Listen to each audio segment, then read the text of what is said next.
بسم اللہ الرحمن الرحیم۔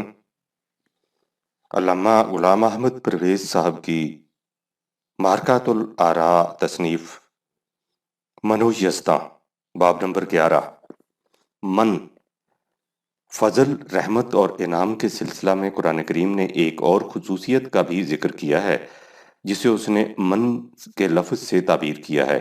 من سے مراد ہے کسی کو بلا مزد و معاوضہ اور بغیر محنت اور مشقت کے کچھ دینا، جیسے سامان زیست، ہوا، روشنی، پانی، زمین میں رزق، تمام نوع انسانی کو بلا مزد و معاوضہ دے رکھا ہے۔ یہ خدا کی صفت ہے جس کی نمود اس کے بندوں میں بھی ہونی چاہیے، لیکن اگر کوئی شخص کسی کو بلا معاوضہ کچھ دے کر پھر ساری عمر اسے احسان جتاتا رہے تو یہ من ایک بوجھ بن جاتا ہے۔ من ایک وزن کا نام ہے جو رطل سے زیادہ وزنی ہوتا ہے۔ ہمارے ہاں کا من ماؤنٹ بھی اس وزن کی شہادت دیتا ہے۔ ان مقامات میں من کا لفظ صفت نہیں ہوگی بلکہ عیب ہوگا۔ من بلا مزد و معاوضہ کے لیے قرآن میں ہے کہ جنگ میں دشمن کے جو قیدی تمہارے ہاتھ آئیں انہیں فَإِمَّا مَنًّا بَعْدُ وَإِمَّا فِدَاءً، سورہ نمبر 47 آیت نمبر 4، یا بلا معاوضہ چھوڑ دو اور یا فدیہ لے کر۔ دوسری جگہ ہے کسی کو بلا مزد و معاوضہ کچھ دو تو اس نیت سے نہ دو کہ اس کے بدلہ میں اس کی طرف سے تمہیں زیادہ کچھ ملے گا۔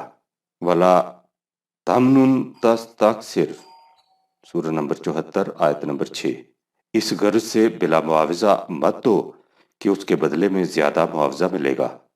بوجھ بن جانے کے معنوں میں سورہ بقرہ میں ہے الذین ينفقون اموالهم فی سبیل اللہ ثم لا یتبعون ما انفقوا منا ولا اذى لهم اجرهم عند ربهم ولا خوف علیہم ولا هم يحزنون، سورہ نمبر 2 آیت نمبر 262۔ جو لوگ اپنا مال اللہ کی راہ میں خرچ کرتے ہیں اور پھر اس انفاق کو نہ تو اس کے سر پر اس طرح لاد دیتے ہیں کہ وہ بیچارہ اس کے بوجھ تلے دبا رہے اور نہ ہی اس کی وجہ سے کسی کی دل آزاری کرتے ہیں، ان کا اجر اپنے رب کے ہاں ہے، ان پر نہ کوئی خوف ہوگا نہ حزن۔ اس سے ذرا آگے ہے یا ایہا الذین آمنوا لا تبطلوا صدقاتکم بالمن والعذا، سورہ نمبر 2 آیت نمبر 264۔ اے ایمان والو، اپنے صدقات کو بوجھ بن کر یا کسی کی دل آزاری کر کے ضائع مت کرو۔ اس سے معلوم ہو گیا کہ من کا صحیح مفہوم کیا ہے۔ اب دیکھیے کہ خدا کی طرف سے من کس کس شکل میں عطا ہوتا ہے۔ نبوت احسان خداوندی ہے۔ نبوت بلا مزد و معاوضہ ملتی ہے جب سابقہ نے اپنے انبیاء سے کہا کہ تم تو بالکل ہمارے جیسے انسان ہو، رسول کس طرح ہو سکتے ہو؟ تو اس کے جواب میں انہوں نے فرمایا کہ یہ ٹھیک ہے، وَإِن نَحْنُ إِلَّا بَشَرٌ مِثْلُكُمْ وَلَكِنَّ اللَّهَ يَمُنُّ عَلَىٰ مَن يَشَاءُ مِنْ عِبَادِهِ، سورہ نمبر 14 آیت نمبر 11۔ ہم تمہارے ہی جیسے انسان ہیں، لیکن اللہ اپنے بندوں میں سے جس پر چاہتا ہے اپنے قانون مشیت کے مطابق اپنا احسان کر دیتا ہے۔ کسی قوم میں نبی کا مبعوث ہونا بھی خدا کا احسان من ہے۔ لقد من اللہ علی المؤمنین اذا بعث فیہم رسولا من انفسہم یتلو علیہم آیاتہ ویزکیہم ویعلمہم الکتاب والحکمۃ وإن كانوا من قبل لفی ضلال مبین، سورہ نمبر 3 آیت نمبر 163۔ اللہ نے یقیناً مومنین پر احسان کیا کہ انہی میں سے ایک رسول مبعوث کر دیا جو ان کو خدا کی آیات سناتا ہے اور ان کی ذات کی نشو و نما کرتا ہے، انہیں کتاب و حکمت سکھاتا ہے، اور اس طرح سے اس نے ان پر ہدایت کی راہ کھول دی، حالانکہ اس سے بیشتر یہ لوگ کھلی ہوئی گمراہی میں تھے۔ ہدایت مل جانا احسان ہے۔ اسی لیے یہ بات اور بھی کھول کر بیان کر دی کہ یمنون علیک ان اسلموا قل لا تمنوا علی اسلامکم بل اللہ یمن علیکم ان اہداکم للایمان ان کنتم صادقین، سورہ نمبر 49 آیت نمبر 17۔ اے رسول، یہ لوگ اسلام قبول کر کے تم پر احسان جتاتے ہیں، ان سے کہہ دو کہ تمہارا اسلام لانا مجھ پر کوئی احسان نہیں، بلکہ یہ تو الٹا خدا کا تم پر احسان ہے کہ اس نے تمہیں ایمان کی ہدایت کی، اگر تم سچے ہو تو۔ اس لیے کہ رسالت معاذ اللہ کوئی تجارت نہ تھی کہ جس کے فروغ کے لیے دکاندار کو گاہک کا شرمندہ احسان ہونا پڑے۔ دولت و حکومت کا ملنا احسان ہے، محکومی اور غلامی خدا کا عذاب ہے۔ کسی قوم کا اس عذاب سے مخلصی حاصل کر کے حکومت اور دولت کی نعمتوں سے سرفراز ہو جانا من ہے۔ بنی اسرائیل جب فرعون کے استبداد سے پس گئے اور اللہ تعالیٰ نے ان کی زیر دستی کو بالادستی میں تبدیل کرنا چاہا تو فرمایا وَنُرِيدُ أَن نَمُنَّ عَلَى الَّذِينَ اسْتُضْعِفُوا فِي الْأَرْضِ وَنَجْعَلَهُمُ الْوَارِثِينَ وَنُمَكِّنَ لَهُمْ فِي الْأَرْضِ سورہ نمبر 28 آیت نمبر 5-6۔ اور ہم نے ارادہ کیا کہ ان لوگوں پر احسان کریں جن کو دنیا میں مستبد حکومت نے یوں ضعیف و ناتواں بنا رکھا تھا، اور یہ کہ ان کو اقوام عالم کا پیش رو بنا دیں، اور ان کو فرعون کے ملک و سلطنت کا وارث بنا دیں، اور انہیں تمکن فی الارض عطا فرما دیں۔ یہ ہے حقیقی احسان جو خدا کی طرف سے ہوتا ہے۔ اس کے برعکس ایک قسم کا احسان وہ بھی ہے جو ان خداؤں کی طرف سے ہوتا ہے جنہیں انسان خود اپنا معبود بنا لیتا ہے، اور وہ احسان اس قسم کا ہوتا ہے جیسے قصاب بکری کی پرورش سے اس پر احسان کرتا ہے۔ جب فرعون نے حضرت موسیٰ علیہ السلام سے کہا کہ تو بڑا ناشکر گزار ہے، ذرا یاد تو کر کہ ہم نے تجھ پر کس قدر احسانات کیے اور تو اب ان کا بدلہ کس طرح دے رہا ہے۔ اس کے جواب میں حضرت موسیٰ علیہ السلام نے 4 مختصر سے الفاظ میں ایسی حقیقت بیان کر دی جس سے سیاست فرعونی یکسر بے نقاب ہو جاتی ہے۔ آپ نے فرمایا وَتِلْكَ نِعْمَةٌ نَمُنُّهَا عَلَيَّ أَنْ عَبَدْتَ بَنِي اسرائیل سورہ 26 آیت نمبر 22۔ ہاں، تو مجھ پر اپنی وہ نعمتیں گنا رہا ہے جس کے بدلے میں تم نے بنی اسرائیل کو یوں غلام بنا رکھا ہے۔ غلامی سے نجات مل جانا احسان ہے۔ یہ احسان اور نعمت تو وہ تھی جس سے نجات مل جانا ہی دراصل احسان تھا، اور حقیقی احسان جو خدا کی طرف سے ہوا یہ تھا وَلَقَدْ مَنَّنَّا عَلَى مُوسَىٰ وَهَارُونَ وَنَجَّيْنَاهُمَا وَقَوْمَهُمَا مِنَ الْكَرْبِ الْعَظِيمِ سورہ 37 آیت نمبر 114-115۔ اور ہم نے موسیٰ اور ہارون پر احسان کیا کہ ان کو اور ان کی قوم کو اس بلائے عظیم سے نجات دلا دی۔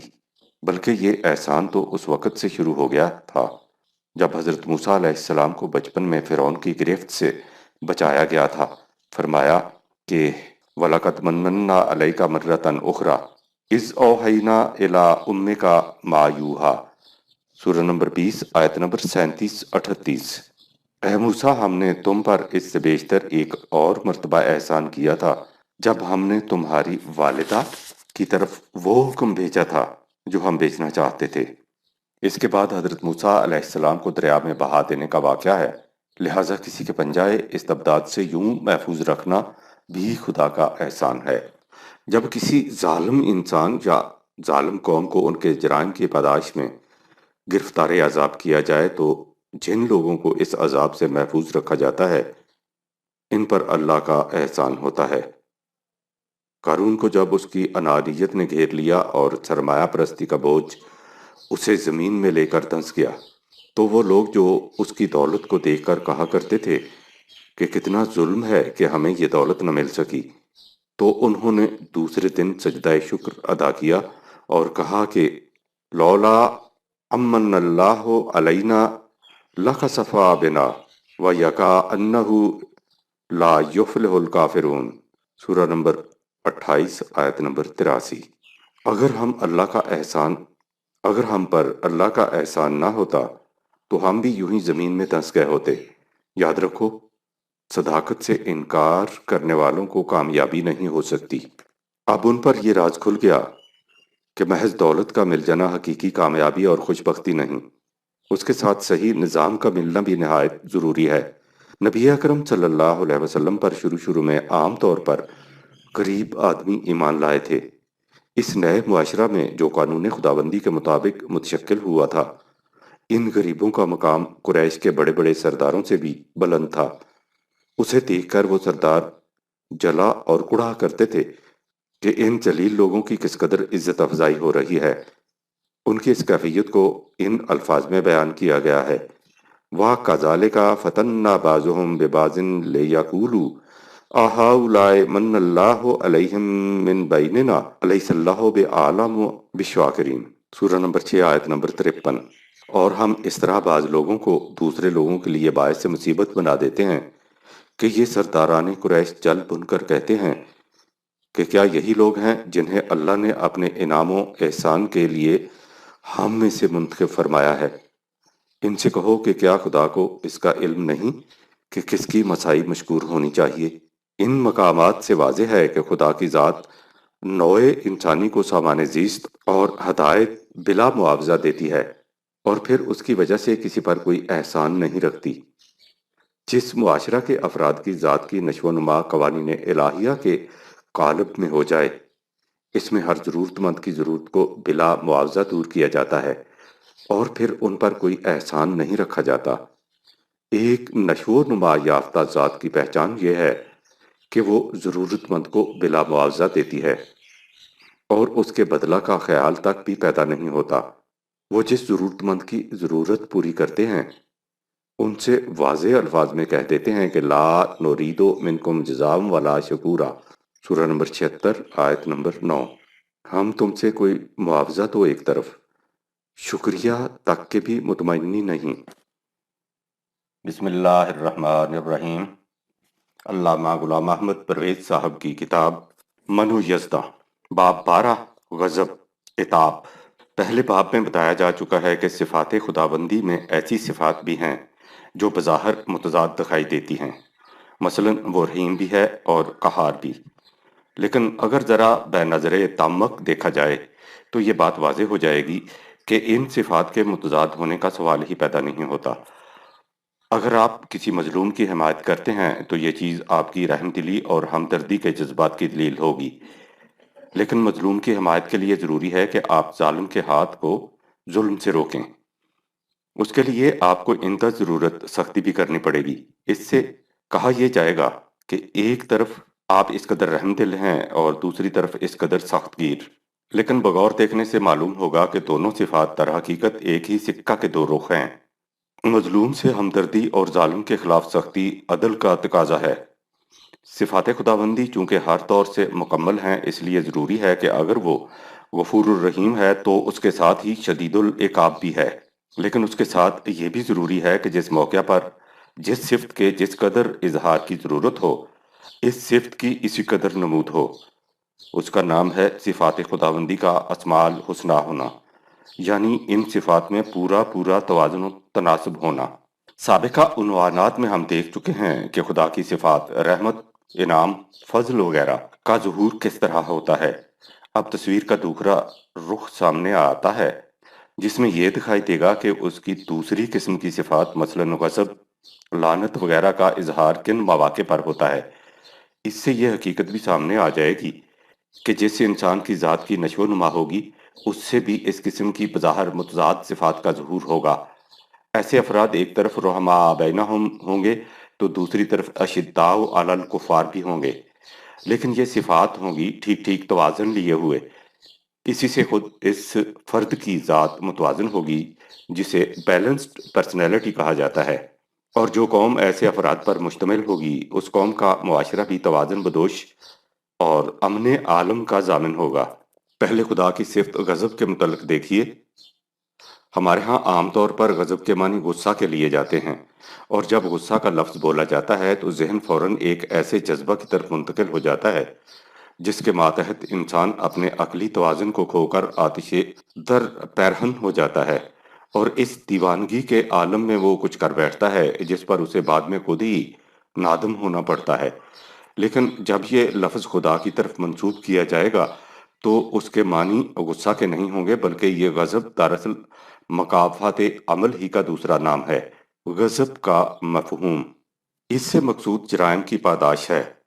جب اہل کتاب مسلمانوں پر اس لیے نکتہ چینیاں کرتے کہ وہ قرآن پر کیوں ایمان لائے ہیں تو اس کے جواب میں کہا قل هل انبئکم بشر من ذالک مثوبۃ عند اللہ من لعنہ اللہ و غضب علیہ، سورہ نمبر 5 آیت نمبر 60۔ کہیے کہ کیا میں تم کو بتاؤں کہ خدا کے قانون مکافات کے مطابق کن کی حالت ابتر ہوگی؟ وہ جن پر اللہ نے لعنت کی اور غضب اتارا۔ یعنی لعنت اور غضب اعمال کی سزا ہی کی مختلف کیفیتیں ہیں۔ اسی طرح بنی اسرائیل نے جب گوشالہ پرستی اختیار کی تو ان سے کہا گیا کہ ان الذین اتخذوا العجل سینالہم غضب من ربہم وذلۃ فی الحیاۃ الدنیا وکذالک نجزی المفترین، سورہ نمبر 7 آیت نمبر 152۔ جن لوگوں نے گوشالہ پرستی اختیار کی ہے ان پر بہت جلد ان کے رب کی طرف سے غضب آئے گا اور اس دنیاوی زندگی میں بھی ذلت و رسوائی ہوگی، اور ہم افطراء پردازوں کو ایسی ہی سزا دیا کرتے ہیں۔ اس سے واضح ہو گیا کہ غضب الہی اعمال کی سزا ہی کا دوسرا نام ہے۔ اس میں اس جذباتی کیفیت کا شائبہ تک نہیں جو انسانی غضب یعنی غصہ میں پائی جاتی ہے۔ لوگ اس غضب الہی کو اپنے اعمال کے ذریعے خود دعوت دیتے ہیں اور اسے اپنے اوپر واجب کر لیتے ہیں۔ بنی اسرائیل کو مخاطب کر کے کہا کلوا من طیبات ما رزقناکم ولا تطغوا فیہ فیحل علیکم غضبی ومن یحلل علیہ غضبی فقد حوی، سورہ نمبر 20 آیت نمبر 81۔ جو کچھ ہم نے دیا ہے اس میں سے خوشگوار چیزیں کھاؤ اور زیادتی نہ کرو، ورنہ میرا غضب تم پر واجب ہو جائے گا، اور جس پر میرا غضب واجب ہو جاتا ہے وہ یقیناً ہلاک ہو جاتا ہے۔ پھر جب انہوں نے سامری کے فریب میں آ کر گوشالہ پرستی اختیار کر لی تو حضرت موسیٰ علیہ السلام نے واپس آ کر دیکھا اور غضب آلود ہو کر کہا قال یا قوم الم یعدکم ربکم وعدا حسنا افطال علیکم العہد ام اردتم ان یحل علیکم غضب من ربکم فاخلفتم موعدی، سورہ نمبر 20 آیت نمبر 86۔ اے قوم، یہ تم نے کیا کیا؟ کیا تمہارے رب نے تمہارے ساتھ ایک بڑی بھلائی کا وعدہ نہیں کیا تھا؟ یا کیا اس عہد کا زمانہ بہت طویل ہو گیا تھا اور تم اسے یاد نہ رکھ سکے تھے یا مایوس ہو چکے تھے؟ یا تمہارا یہ ارادہ تھا کہ تم پر خدا کا غضب واجب ہو جائے جو تم نے یوں مجھ سے ٹھہرائی ہوئی بات توڑ ڈالی؟ مغضوب علیہ کون ہیں؟ قرآن کریم نے سابقہ کے احوال و کوائف سے بتایا ہے کہ خدا کا غضب کن اعمال کی پاداش میں نازل ہوتا ہے۔ اس سے قوموں کی حالت کیا ہو جاتی ہے؟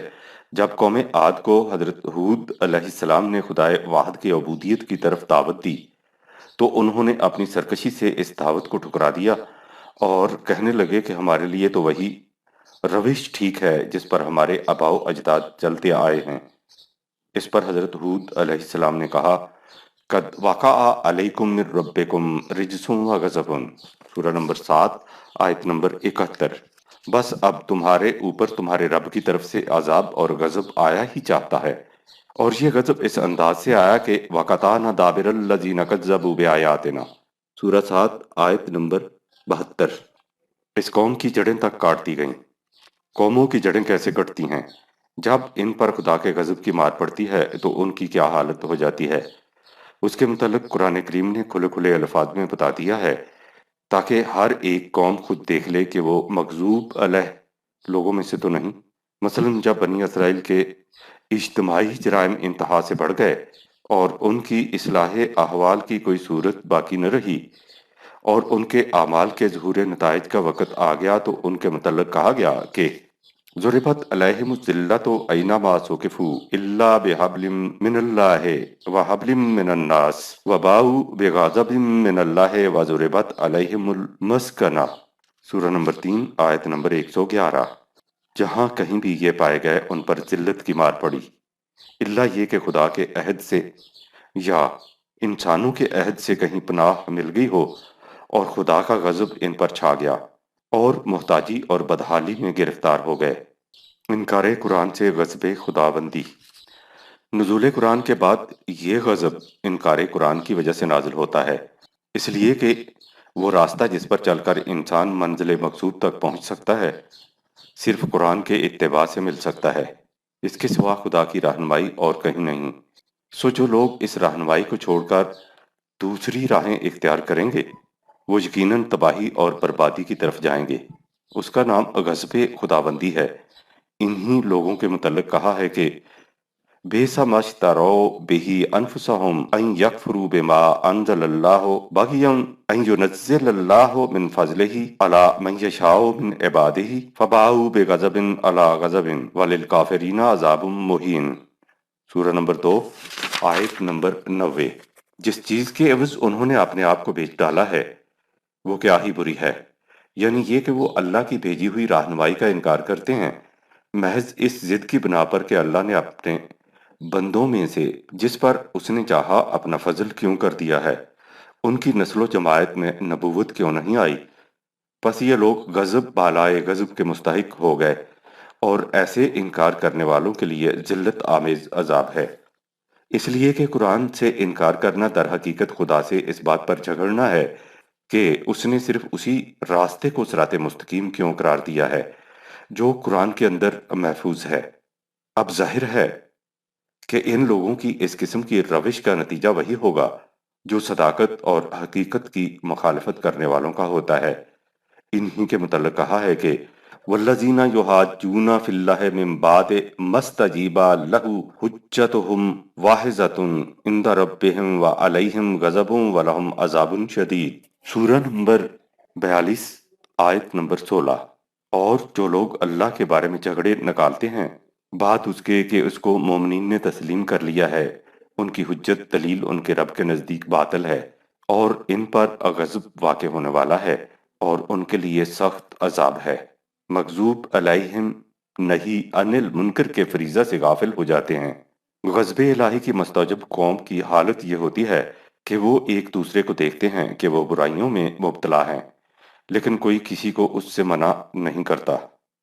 امر بالمعروف اور نہی عن المنکر ایک بہت بڑا فریضہ ہے، لیکن جب کسی قوم میں عیوب اس قدر عام ہو جاتے ہیں کہ سوسائٹی ان عیوب کو عیوب ہی نہیں سمجھتی، کوئی کسی کو روکتا ہی نہیں، یا اخلاقی جرت اتنی کمزور ہو جاتی ہے کہ کسی کو روکنے کی ہمت ہی نہیں پڑتی، یا منافقت اس قدر بڑھ جاتی ہے کہ انسان پاپولر، ہر دل عزیز ہونے کے لیے ہر ایک کی ہاں میں ہاں ملاتا چلا جاتا ہے، تو اس وقت اس قوم کو خدا کا غضب گھیر لیتا ہے۔ بنی اسرائیل پر جب خدا کا غضب وارد ہوا تو ان کی یہی حالت ہو چکی تھی۔ فرمایا لا یتناہون عن منکر فعلوہ لبئس ما کانوا یفعلون۔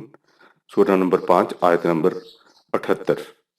وہ ایک دوسرے کو بری باتوں سے روکا نہیں کرتے تھے، یقیناً وہ جو کچھ کرتے تھے بہت برا تھا۔ باہمی عداوت۔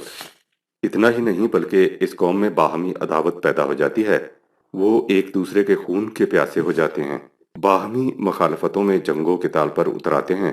یہی کچھ بنی اسرائیل نے کیا تھا، اور اسی کی طرف امت مسلمہ کی توجہ منعطف کرائی گئی کہ یاد رکھو وَمَن يَقْتُلْ مُؤْمِنًا مُتَعَمِّدًا فَجَزَاؤُهُ جَهَنَّمُ خَالِدًا فِيهَا وَغَضِبَ اللَّهُ عَلَيْهِ وَلَعْنَهُ وَأَعَدَّ لَهُ عَذَابًا عَظِيمًا۔ سورہ نمبر 4 آیت نمبر 93۔